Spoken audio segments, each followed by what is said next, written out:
Menang kalah selalu ada dalam pemilu. Karenanya kita dituntut untuk memiliki etika politik, siap kalah dan siap menang.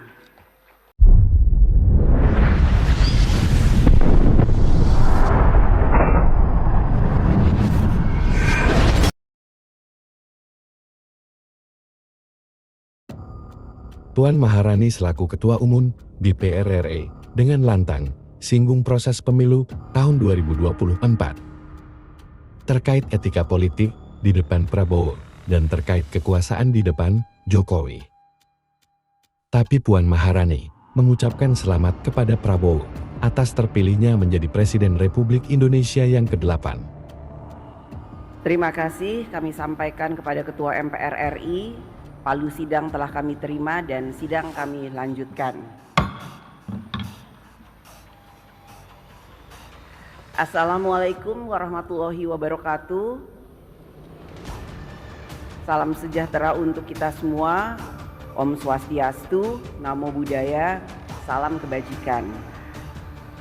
Yang kami hormati Presiden Republik Indonesia, Bapak Insinyur Haji Joko Widodo, beserta Ibu Iriana Joko Widodo.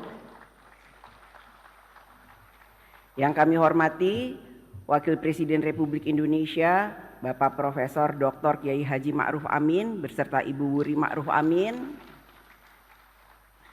Yang kami hormati Wakil Presiden Republik Indonesia ke-6, Bapak Jenderal TNI Purnawirawan Tri Sutrisno.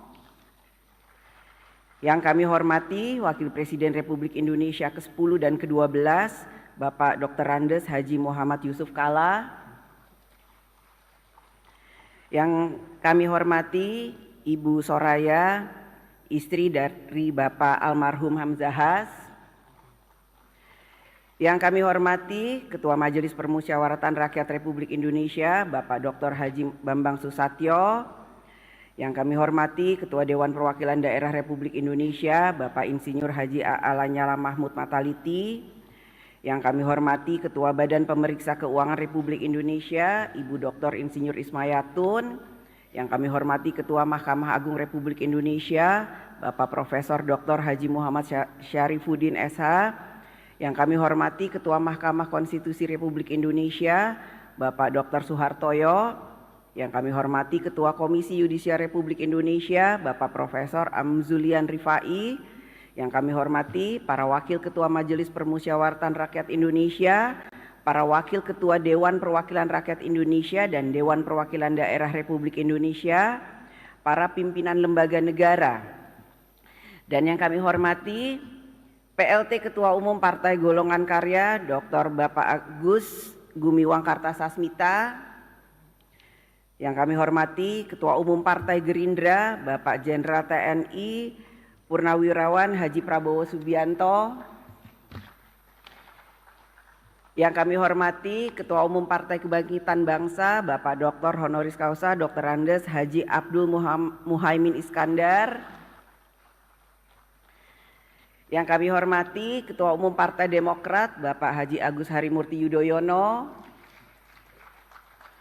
Yang kami hormati Presiden Partai Keadilan Sejahtera, Bapak Haji Ahmad Saiku. Yang kami hormati Ketua Umum Partai Amanat Nasional, Bapak Dr. Honoris Causa Haji Zulkifli Hasan. Yang kami hormati para anggota MPR RI, DPR RI, dan DPD RI, yang mulia para duta besar negara sahabat, para Menteri Kabinet Indonesia Maju, Panglima TNI, Kapolri, dan Jaksa Agung, para perwakilan teladan dari seluruh Indonesia, para insan pers, media cetak dan elektronik, para undangan yang berbahagia, serta seluruh rakyat Indonesia yang kami muliakan. Puji syukur kehadirat Allah Subhanahu wa Ta'ala, Tuhan yang Maha Esa, yang telah memberikan rahmat karunia dan hidayahnya, sehingga pada hari ini kita dapat menghadiri sidang bersama DPR RI dan DPD RI. Pada awal tahun ini, kita, bangsa dan negara Indonesia, telah melaksanakan agenda nasional yang penting dan strategis, yang akan menentukan jalannya penyelenggaraan pemerintahan negara 5 tahun ke depan, yaitu pemilihan umum untuk memilih presiden dan wakil presiden, serta memilih anggota legislatif DPR RI, DPRD Provinsi, dan DPRD Kabupaten Kota, serta pemilihan anggota DPD.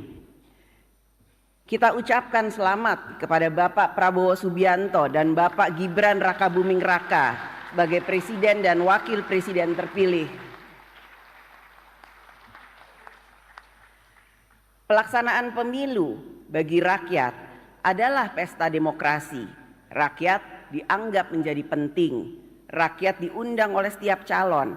Ada yang menyediakan hiburan, ada yang menyediakan konsumsi, ada yang menyediakan oleh-oleh. Rakyat bergembira menikmati pesta demokrasi. Para calon pun berupaya menyenangkan pemilih agar dapat merebut suaranya. Berusaha tampil simpatik, foto diri yang terbaik dipajang sampai ke pelosok-pelosok. Rumah makan, pohon-pohon jadi korban. Tiang listrik penuh dengan tempelan. Semua cara dilakukan untuk mendapatkan suara rakyat.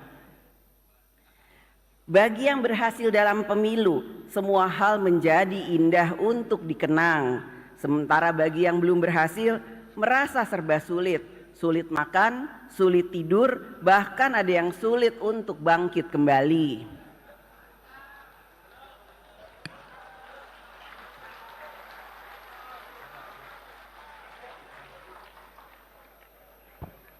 Itulah potret pemilu tahun 2024.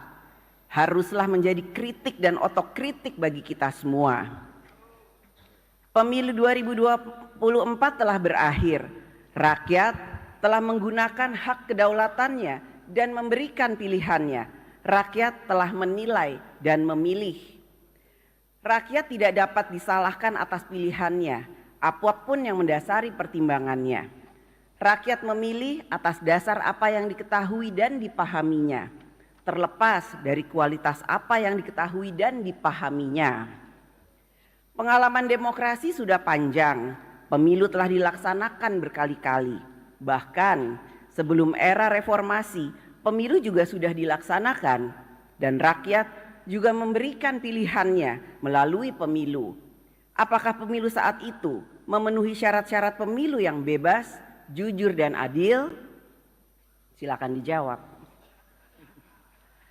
Pemilu yang berkualitas tidak dapat hanya dilihat dari partisipasi rakyat dalam memilih, akan tetapi harus dilihat dan dinilai juga dari kebebasan rakyat untuk memilih, yaitu apakah rakyat dapat memilih dengan bebas, jujur, adil, tanpa paksaan, tanpa dikendalikan, dan tanpa rasa takut.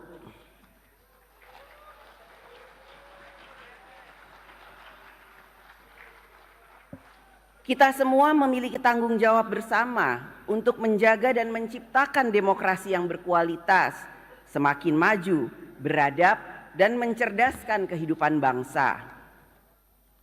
Menang kalah selalu ada dalam pemilu, karenanya kita dituntut untuk memiliki etika politik, siap kalah dan siap menang. Siap bertanding dan siap juga untuk bersanding.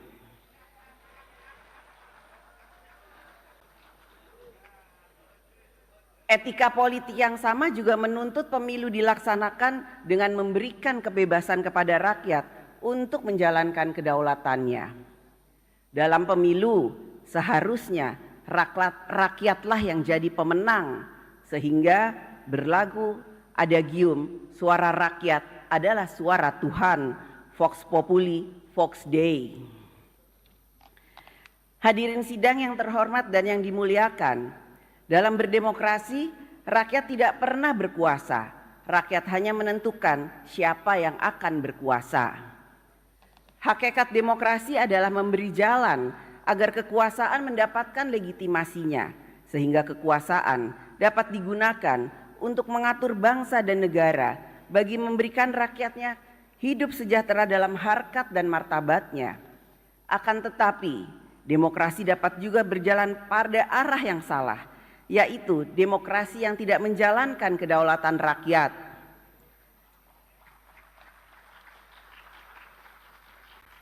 Konstitusi kita telah meletakkan prinsip dasar berdemokrasi, yaitu bahwa kedaulatan berada di tangan rakyat, bahwa Indonesia adalah negara hukum, segala warga negara bersamaan kedudukannya di dalam hukum.